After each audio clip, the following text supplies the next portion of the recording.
Welcome back, AP. This is Chapter 23, The Political Paralysis in the Gilded Age. We're looking at the time period of 1869 to 1896. The key concept for Chapter 23 is 6.3. The Gilded Age witnessed new cultural and intellectual movements in tandem with political debates over economic and social policies. Some of the key terms that you need to know from this chapter, as well as some of the people to know. The Bloody Shirt elects Grant. The Republicans nominated General Grant for the presidency in 1868. The Republican Party supported the continuation of the Reconstruction of the South, while Grant stood on the platform of just having peace. The Democrats nominated Horatio Seymour. Grant ends up winning the election of 1868. The era of goods stealings. There's a couple of cases or scenarios that we're going to look at. The first is Jay Gould and Jim Fisk, who devised a plot to drastically raise the price of the gold market in 1869. On Black Friday, September 24th, 1869, the two bought a large amount of gold, planning to sell it for profit. In order to lower the high price of gold, the Treasury was forced to sell gold from its reserves. And then in another case, you have Boss Tweed, who employed bribery, graft, and fraudulent elections to milk New York of as much as $200 million. Tweed was eventually put into prison. The Carnival of Corruption. In addition to members of the general public being corrupt, members of the federal government also participated in unethical actions. The credit mobilier scandal erupted in 1872 when Union Pacific Railroad insiders formed the Credit Mobilier Construction Company and then hired themselves at inflated prices to build the railroad line, earning high dividends. When it was found out that the government officials were paid to stay quiet about the illicit business, some officials were censured. The Liberal Republican Revolt of 1872. In response to the disgust of the political corruption in Washington and of military reconstruction, the Liberal Republican Party was formed in 1872. The Liberal Republican Party met in Cincinnati and chose Horace Greeley as their presidential candidate for the election of 1872. The Democratic Party also chose Greeley as their candidate. The Republican Party continued to put its support behind President Grant. Grant wins the election in 1872, removing political disabilities from most of the former Confederate leaders. Congress also reduced high Civil War tariffs and gave mild civil service reform to the Grant administration. Depression, deflation, and inflation. Overspeculation was the primary cause of the Panic of 1873. Too much expansion had taken place. Too many people had taken out loans of which they were unable to pay back due to the lack of profit from where they had invested their money.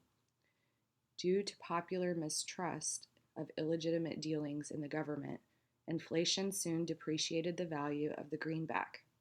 Supported by the advocates of hard money, or coin money, the Resumption Act of 1875 required the government to continue to withdraw greenbacks from circulation and to redeem all paper currency in gold at face value beginning in 1879. The coinage of silver dollars was stopped by Congress in 1873 when silver miners began to stop selling their silver to the federal mints. Miners could receive more money for their silver elsewhere. The Treasury began to accumulate gold stocks against the appointed day for their continuation of metallic money payments.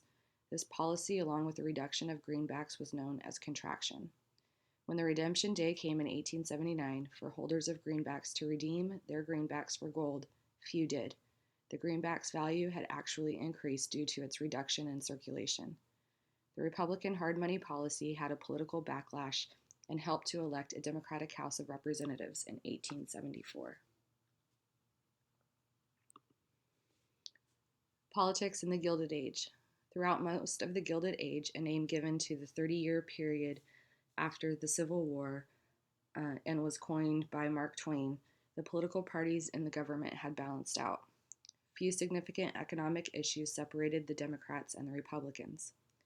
Republican voters tended to stress strict codes of personal morality and believed that the government should play a role in regulating the economic and the moral affairs of society. They were found in the Midwest and the Northeast.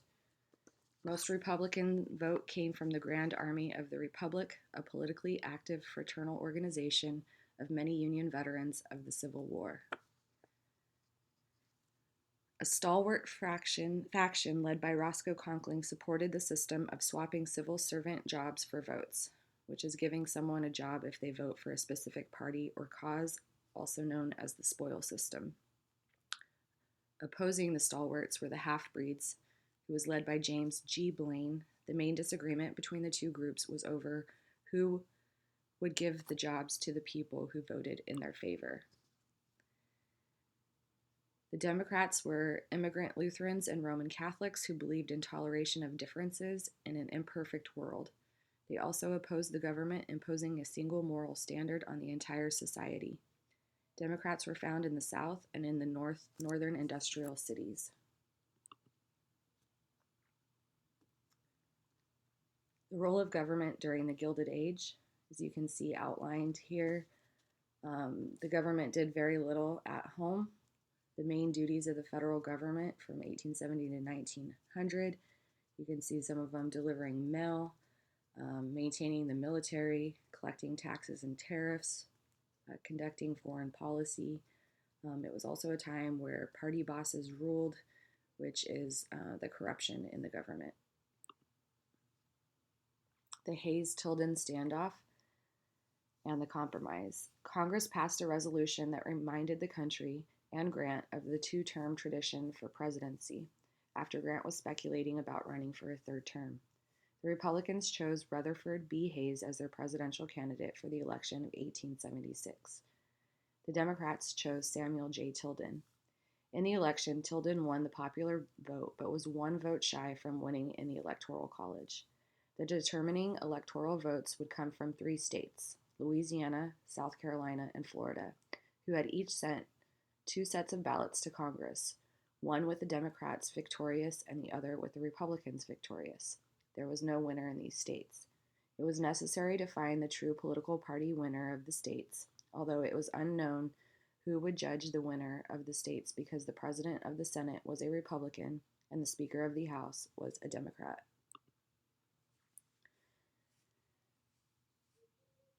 The Electoral Count Act, or the Compromise of 1877, was passed by Congress in 1877.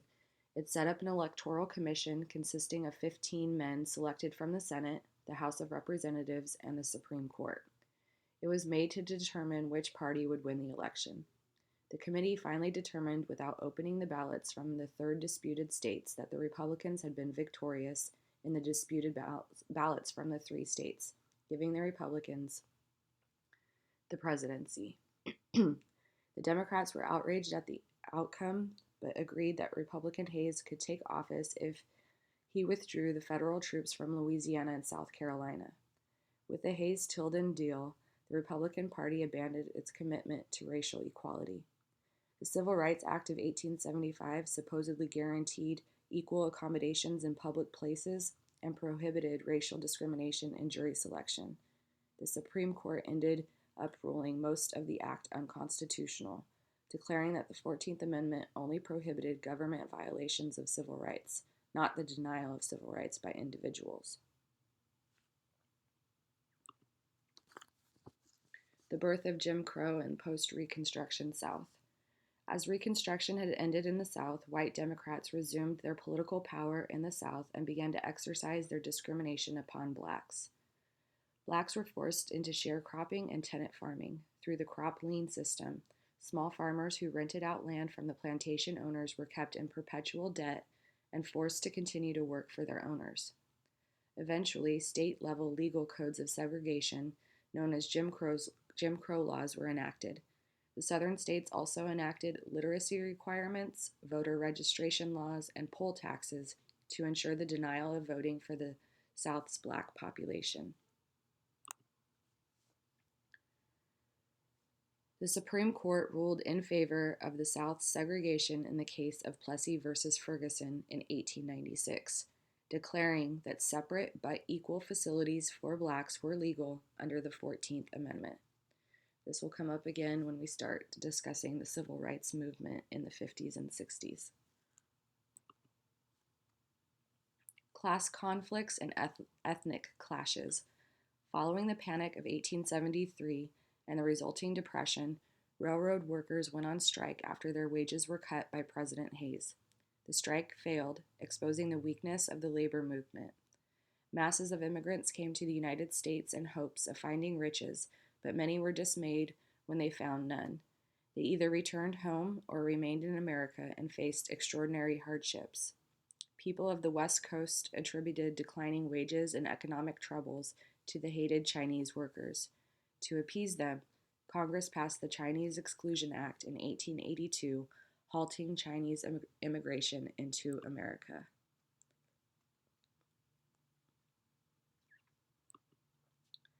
Garfield and Arthur. Because President Hayes was despised by his own Republican Party, James A. Garfield was chosen as the presidential candidate for the election of 1880. His vice president was Chester A. Arthur, a former stalwart. The Democrats chose Civil War hero Winfield Scott. Garfield won the election of 1880, but was assassinated by Charles Guiteau at a Washington railroad station. Guiteau, claiming to be a stalwart, shot the president, claiming that the Conklinites would now get all the good jobs now that Chester Arthur was president. The death of Garfield shocked politicians into reforming the spoils system. The reform was supported by President Arthur, shocking his critics. The Pendleton Act of 1883 made campaign contributions from federal employees illegal, and it established the Civil Service Commission to make appointments to federal jobs on the basis of competitive examination. It was basically made to stop political corruption. The civil service reform forced politicians to gain support and funds from big business leaders. The Blaine-Cleveland Mudslingers of 1884. The Republicans chose James G. Blaine as their presidential candidate for the election of 1884. The Democrats chose Grover Cleveland. Grover Cleveland was a very honest and admirable man. Cleveland won the election of 1884. Old Grover takes over. Questions were raised about whether Cleveland and the Democratic Party, the party of disunion, could be trusted to govern the Union.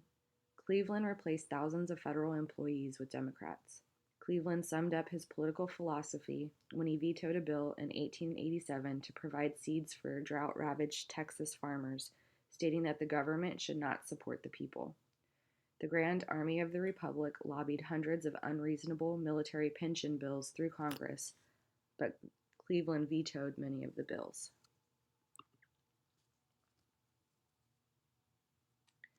The growing surplus of money in the Treasury coming from the high tariff, which was made to raise revenues for the military during the Civil War, caused President Cleveland to propose lowering of a tariff in order to bring lower prices to consumers. The lower tariff introduced into Congress in 1887 was supported by Cleveland, but it tremendously hurt the nation's factories and the overall economy. Cleveland lost support because of the tariff.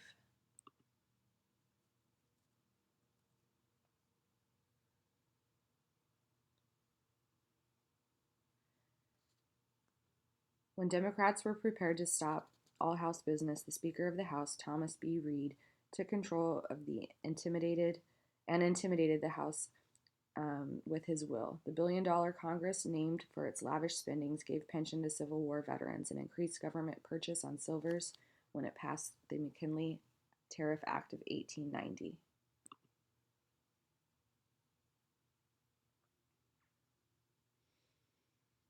The McKinley Tariff Act raised tariffs yet again and brought more trouble to farmers. Farmers were forced to buy expensive products from American manufacturers while selling their own products into a highly competitive world market. The Tariff Act caused the Republican Party to lose support and become discredited in the congressional elections of 1890. The Republicans lost a majority of Congress. The Drumbeat of Discontent.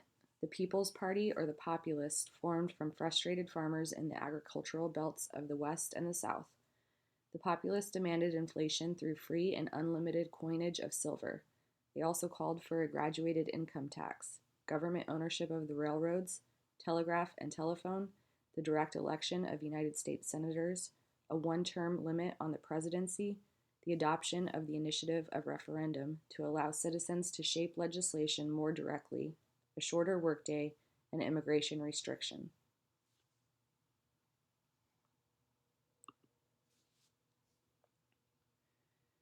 In 1892, a series of violent worker strikes swept through the nation. The Populist Party fell short of winning the election.